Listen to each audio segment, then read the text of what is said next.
What's your career story and where did you grow up? What's home for you these days? Yeah, well, thank you, Tiffany.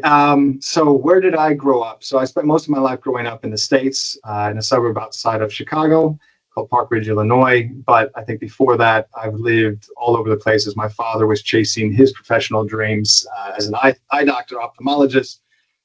So we've lived everywhere from Saudi Arabia to South Carolina. I was born in New Orleans, but since the age of about 8 years old, I've been based outside of Chicago.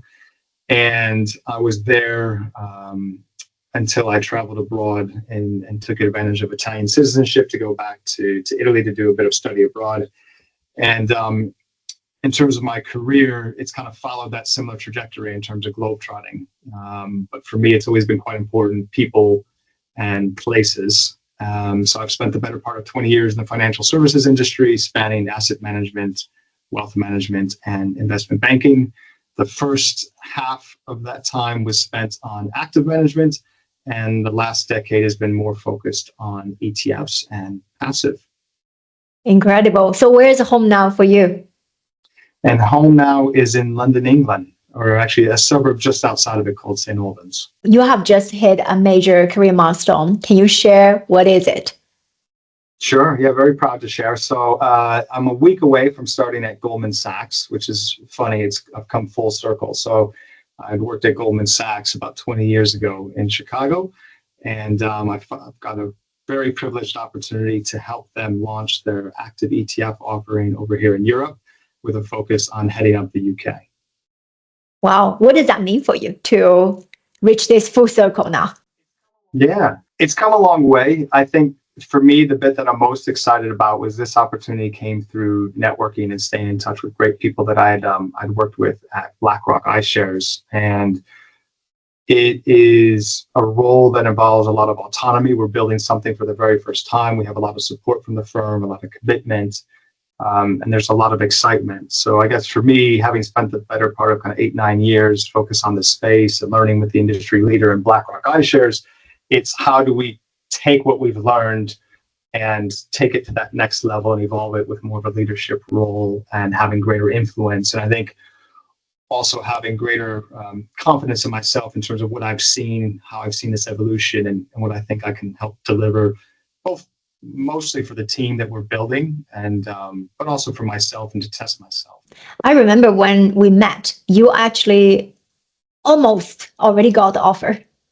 And right. Most people, when they got an offer, they were like, okay, now I can focus on my job and do the job and really not really focus on developing myself and thinking about what's next. And you, on the other hand, started the program with me when you got the offer. I want to know what were you thinking at that time? Yeah, the timing was probably like to your point, it was probably made the least amount of sense at that moment. I'd spent 9-10 months searching for my next role without much guidance. I was given, some basics by the company I'd left. They recommended a few places, and I think that was probably it. I felt like I was reeling, searching for how this whole process works. What were the basic first steps to take? How to go about things, how to negotiate. I mean, all those were question marks. And so as I was, spending those 6 to 9 months searching for roles, I was also searching for information. And I felt like I was getting this scattergun approach from all over the map. And I don't even know how I think LinkedIn, somehow your LinkedIn posts were finding their way to me. It was serendipitously. And I don't know, it was just, I guess just the way, whatever you were writing was really resonating with me. And I think when we first spoke, I was very skeptical, if I'm honest. I was very skeptical. You find somebody on LinkedIn, and I tried a couple of career coaches in the past, and they never really quite lived up to my expectations. And they always felt a bit gimmicky, if I'm honest. Mm-hmm. And I think you came with a nice hard dose of truth right out of the gates, which for me, I love the fact that you had a specific program.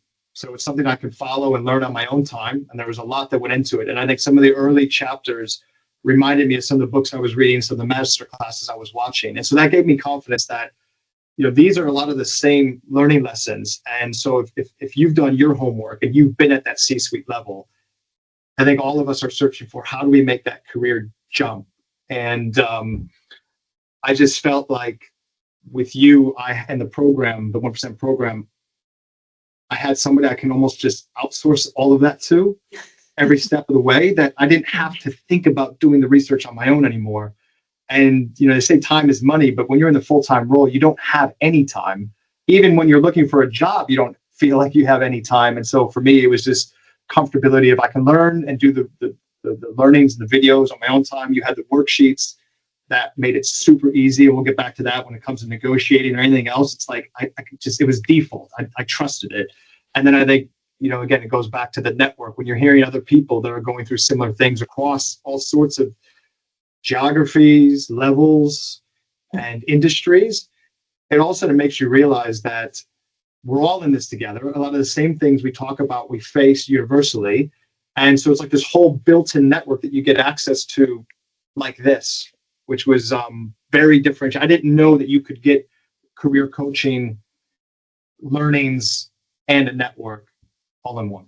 Mm-hmm. Can you share with us your 3 biggest takeaways from the 1% Academy program and our work together? So I think I mentioned, so point 1 for me was switching the vowels from I to you. Number 2 was the mindset around, as I just mentioned, what does your manager want and how can you help them achieve that? And then 3rd is probably the one that you brought up, which is how to negotiate salary and otherwise.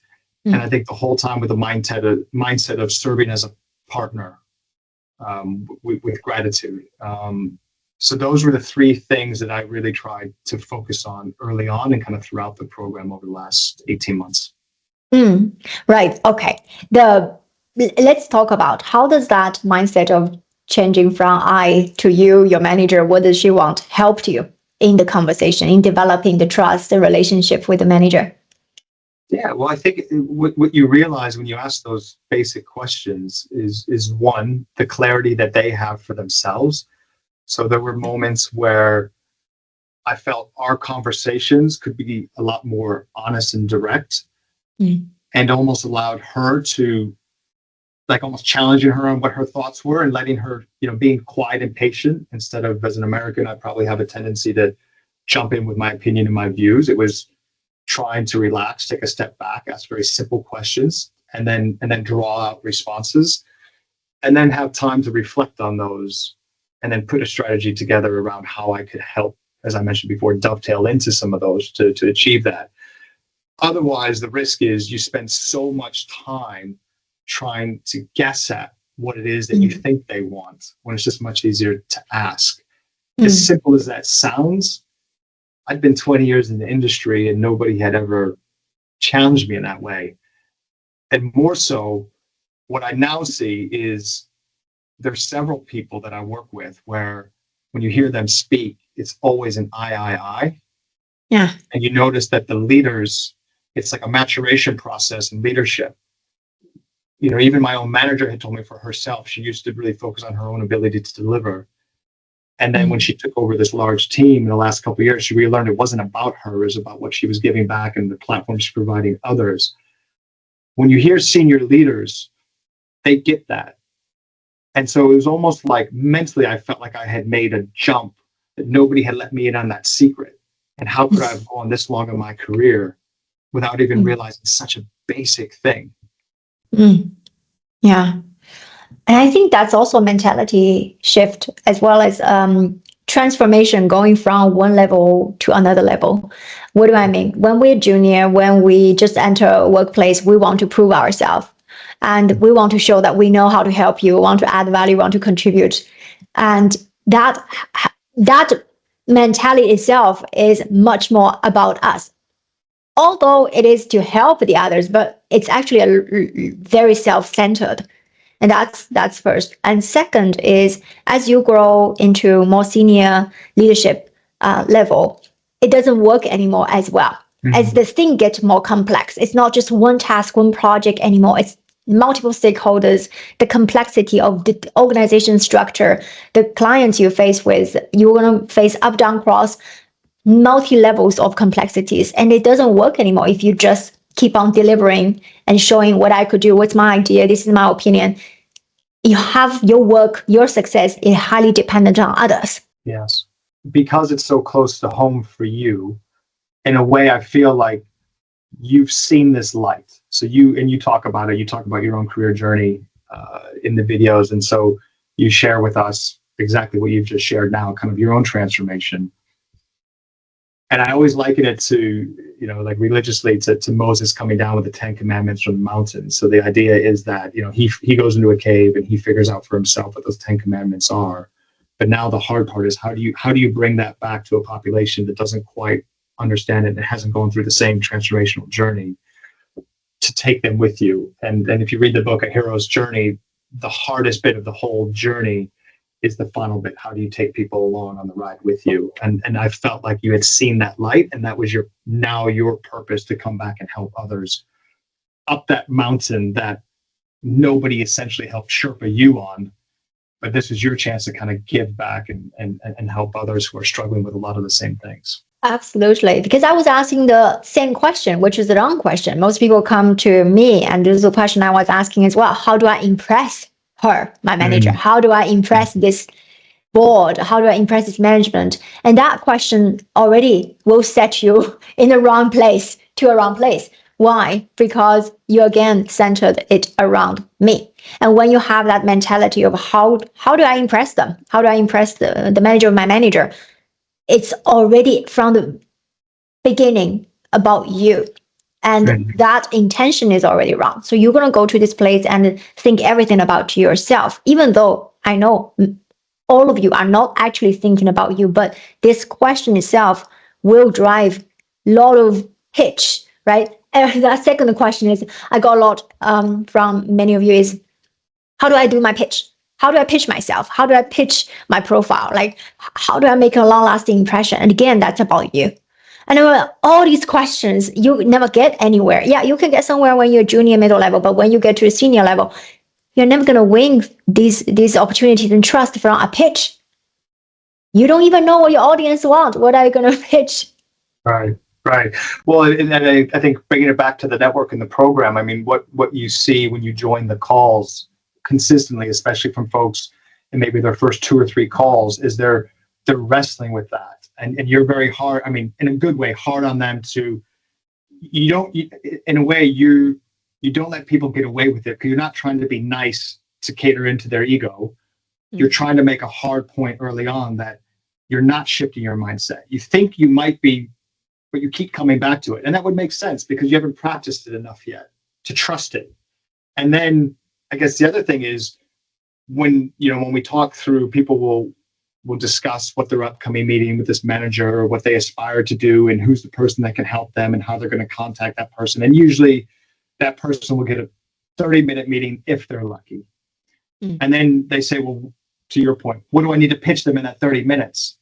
You need to be asking them questions for 20 to 25 of those 30 minutes versus the other way around. And that also helps to alleviate a lot of pressure you put on yourself of, I've got to come in overly prepared, and I've got to have some slick presentation that's going to get me from A to B overnight. It's just not the way the process works. And I quite enjoy watching newcomers join the program, because you see those initial learnings, that jump, happen fairly quickly, but everybody has to wrestle with it. And now I've been in the program for a year and a half, you kind of smile to yourself thinking like that was me not too long ago. And then how quickly you can make that change. Now, talk a little bit about the negotiation. Again, it's trying to understand what they're looking for and what value you offer, and then trying to align those strengths of yours and help them see and spell out for themselves that value, which is probably harder to do than to say in practice. But at the same time, we're so used to boxing ourselves into what we think the market rate is. Or, I've got X number of years experience, put it into a formula, years experience in this industry at this level equals X. But I think the more confidence you have in yourself and your ability to operate as a leader, and I guess bring more of holistic opportunities to the table, then all of a sudden you see your value increasing in many different ways instead of one linear way. Mm. And then when you start to add up these exponential increases, the value is a jump and a step. And I think that allows you to negotiate with confidence in a very different way. And again, because it appeals to the person that you're already speaking to, they've already told you what they're looking for. You're speaking directly to them and to the heart. And I think that allows you to therefore create that space to ask for more. Yeah. And I know you've got some compliments on your resume, which Yes, you've rewritten in this program. So you want to talk a little bit about that? Sure. So I've rewritten it several times. So I'm a person that shies away from LinkedIn. And actually, that's probably where I want to focus on next with the program, is trying to change that. But same thing with CVs. I mean, it's in finance, when I've hired folks in the past, I mean, literally, we used to joke and say you just take a stack of 1,000 CVs and you throw them off the bridge, and whatever 3 floated back to you were the 3 that you would go with, because it's impossible to tell people apart these days. And you had provided a couple different templates, which, to be honest, look very different than what the traditional finance CV looks like. So once we walk through it and you help me, I guess, transfer my current CV into this new format, if I'm honest, it took a lot of trust for me, because I thought I might be laughed at and go in a very non-traditional way in an industry that is very traditional. But my most difficult interview was with the head of EMEA, and I was very nervous. I only had half an hour. And the first 5 minutes of the conversation were her complimenting me on the CV, not necessarily my experiences, what were in it, but just in the format, in the way that it was being presented, that was short and sharp. And the bit she really liked was that we had included references and comments from references. She'd never seen that before. And I think it almost allowed her to believe that she was dealing with somebody that understood that next level, even though they're applying for this level. She could see that potential for leadership.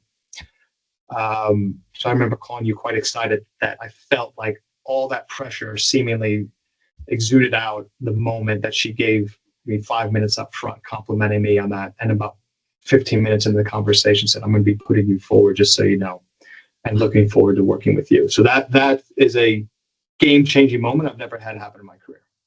Wow. Yeah, that's incredible. Well, thank you for sharing that. Is there any other takeaways you want to share? I know I've gone through a lot. I mean, I think that it's just worth saying that those worksheets, those templates are being provided across every kind of step of the 6 or 7 different chapters as reference material as well. And so, going back to maybe the negotiation process, it had happened rather quickly. It wasn't something I was expecting or anticipating.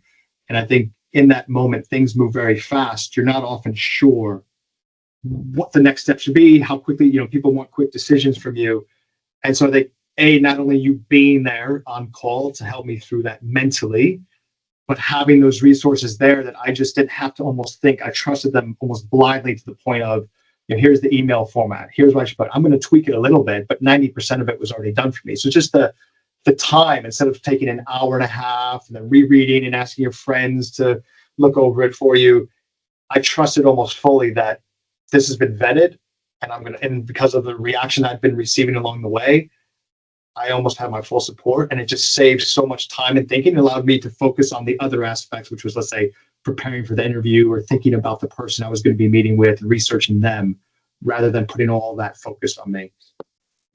Is there one specific case when you are on our coaching call that still resonates with you today? There is one that I do have to bring up because it still sticks with me. So there was a moment where one of the members was really wrestling with a high-performing report who had great technical skills and would execute at a very high level, but that was seemingly coming with a consistent cost, which was that she was a real problem child, in the sense of, she had all these complaints and demands, and a lot of teammates were complaining about her, and she wasn't a team player. And so as the manager, he was investing a couple hours every week in these conversations, and it was really draining him emotionally. But then he was fearful that if he didn't have that performance, he wouldn't be hitting his targets. And so he's kept her on, But he was debating at this point, at what point do I pull the plug and how would I pivot from this? And so he was really wrestling with this. And it was great because there were about 2 or 3 other folks on the call who said, I remember one gentleman said, I had the exact same problem, but instead of letting it go on for 6 months, I let it go on for 3 years. And the day I finally pulled the plug and made the decision to move past it, my whole life changed. When that person moved on, other people picked up the slack to execute, to make sure that work was getting done. They were far more happier. All of a sudden, all these complaints start coming from many directions of people who are dealing with this person. That negative attitude was bringing them down. The sooner, the better. And then another person jumped in and said, I just went through that last week. And another person jumped in and said, I went through that a month ago. And I think we left that call with the original individual feeling quite galvanized around, you know what? I can do this. And this will be better in the long term because so many other people have just gone through and wrestled with it and come to that conclusion. And actually, they were giving him pointers and things to consider and think about on the way in terms of letting that person go and then firing and rehiring and all that sort of stuff. And it's just, I think that's another benefit of that network effect. Again, you talk about your time is money. Save that time, save that stress, save that energy for things that are more important than worrying about things that leaders go through on an everyday basis. And that's part of the process. So I do have to share that with something that really stood out to me about the program. Yeah, I love it. So there are 2 things here. One is that you do get a lot of confidence in taking that decision. You feel like you're not alone here. You get others tell you like what it would be like if you let this drag along for like another 3 years. And and I think the second is to have that network, to be able to be there and share with each other about the behind the scenes. And we're not just here to talk about job hunting and how to do interviews. It's actually not about that as well. The program itself is built for lifetime access, which means that it's accompanying you through different journey of your career. It could be that you're in a phase of hunting and searching. It also, there are a lot of you that is in a phase of I'm well in where I am. I need to do this job well, and I want to become a better leader. I want to manage better, right? I want to manage my team better, and I want to manage up better. So there are a lot of discussions that we have is also about how to be better, how to be better at what you do, and so you set yourself for success for the next career milestone. Absolutely, 100%. I've been very impressed with the caliber of folks. I remember when I joined, I thought, I'm this senior-ish finance person. I wonder who else is in this program, and then you quite quickly realize there's some very, very senior people with so much to teach and so much to learn from that I just love listening most of the time. Yeah, true. Yeah. I mean, some people join the program, they are already at very senior level. We have vice president of large organizations, a group level, and we have C-suite executives who are in the program, and all of them are chasing their next goals. So they're not done yet. And this is a great mix of people who are all very seasoned and all very like-minded of you are high performing, you have that ambition, you're not done yet, you want to improve, that there's more out there for you to achieve and impact and contribute, right? And all of you, of course, have a family that's very much dependent on you. And some of us are the first generation of immigrant, and we are changing our family trees here. And it's not just for the fulfillment itself, but it comes with a generation of responsibilities. You couldn't have said any better. Yeah, that's very evident very quickly. And I remember, having studied in Barcelona, I think one of the things I mentioned to you early on was my purpose, my goal a long time was to make my way back to Spain. And we'll see if that continues, but that's my goal. And I think in the first conversation, we had like 3 people on in Barcelona from different industries, all with kids roughly the same age, all from, partners that spoke different languages from different countries. So you're wrestling with a lot more around life than just the job, and that really, you've got a very special community that I've only ever seen rivaled in my time at a top-notch MBA, where you had 52 countries represented at the highest level. So it's almost like, if I think about what it cost me to buy to my MBA versus what I could have received just from this program, a lot of the same concepts and notions come out of. Like I mentioned before, it's real high value. Yeah. Yeah, we have now 40 nationalities in the program. Can you believe that? Is that right? Wow. Okay. Be curious to see who we're missing. We should go seek them out. Oh yeah, you're right.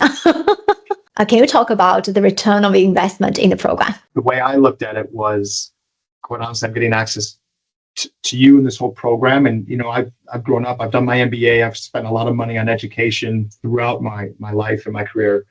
I actually saw it quite simply as, if I can find that next role or get that internal promotion, the idea was to secure the head of role at the time. The cost or, the extra salary or bonus I'll get because of that will easily pay for this, not just today, but spanning the lifetime. So again, I saw it as an easy decision for myself.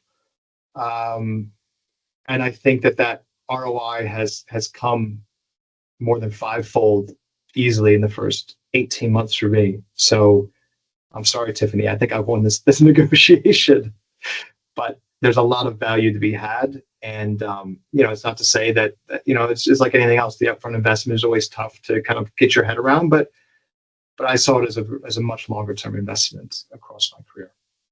Yeah. And I mean, this is one of the steps we're going to take, right? We have more. Yeah. This is just our way to get there, right? I think you are still in the middle of it. You're going to continue to grow in your career and in your next role as well, in your leadership roles. So I see this we're still on our way. We're not there yet.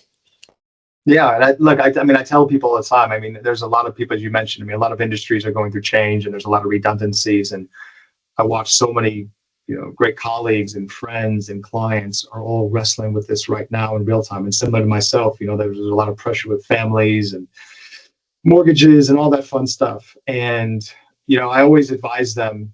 I say the same thing. I say, look, I'm gonna recommend the 1% program. Just spend a month just reading some of the posts that are being put out there and just see if that resonates with you. And then obviously I'm more than happy to introduce you to Tiffany if you'd like to proceed further. But it always feels like, and I always try to tell them the same thing, which is, look, it's never a bad time to be investing in your career. So there's never going to be that right moment, which was, I wish somebody would have introduced me when I first was let go. And so I tried to do that as early on in their process, just to allow, because that first 2 months, you're still shell-shocked around what's just happened, and you don't even know where to begin to pick up the pieces.